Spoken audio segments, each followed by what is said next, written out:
Bachelors కోసం, beginners కోసం simple వేలో అద్దిరిపోయే చికెన్ కూర నా స్టైల్లో ఎలా వండాలో చూపిస్తాను, చూసేయండి. ముందుగా 4 ఉల్లిగడ్డలు తీసుకొని కట్ చేసి పక్కన పెట్టుకోండి. తర్వాత గిత్త కొత్తిమీర, గిత్త పుదీనా కడిగి కట్ చేసి పక్కన పెట్టుకోండి. తర్వాత పొయ్యి మీద ఒక కడాయి పెట్టి అందులో నూనె వేయండి. నూనె వేసి అది వేడి కాగానే ఇక మంచిగా 4 ఉల్లిగడ్డలు కట్ చేసినాక అవి అందులో వేయండి. అలా వేసాక ఒక్కసారి కలబెట్టి గోల్డెన్ బ్రౌన్ కలర్ వచ్చిందాకా ఆగండి అబ్బా. అప్పుడప్పుడు కలబెట్టుకుంటా. As it is ingredients follow కాండి. చికెన్ కూర ఇక బయట కొనుక్కోవడం బంద్ చేసి ఇంట్లోనే చేసుకుంటారు ప్రతిసారి. ఇక గోల్డెన్ బ్రౌన్ కలర్ అట్లా రాగానే శుభ్రంగా కడిగిన చికెన్ని అందులో వేయండి అబ్బా. ఇక చూసిరుగా అట్లా వేసి ఫస్ట్ చికెన్ వేయంగానే ఉప్పు వేయరబ్బా.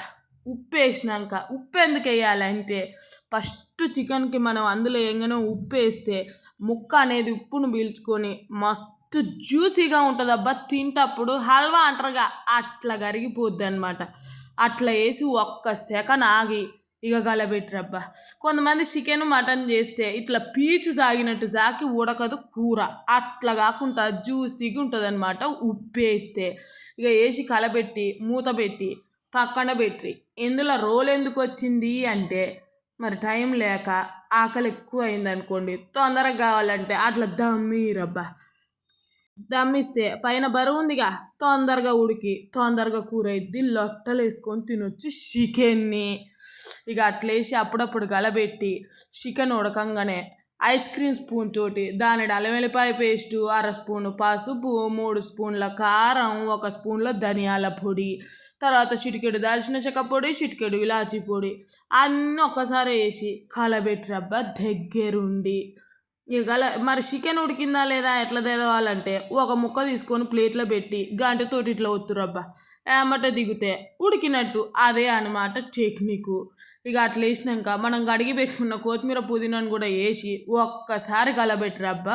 మళ్ళీ కలబెట్టి ఒక్క నిమిషం అట్లున్నాక ఇక నేనైతే 3 గ్లాసుల నీళ్ళు పోసినబ్బా.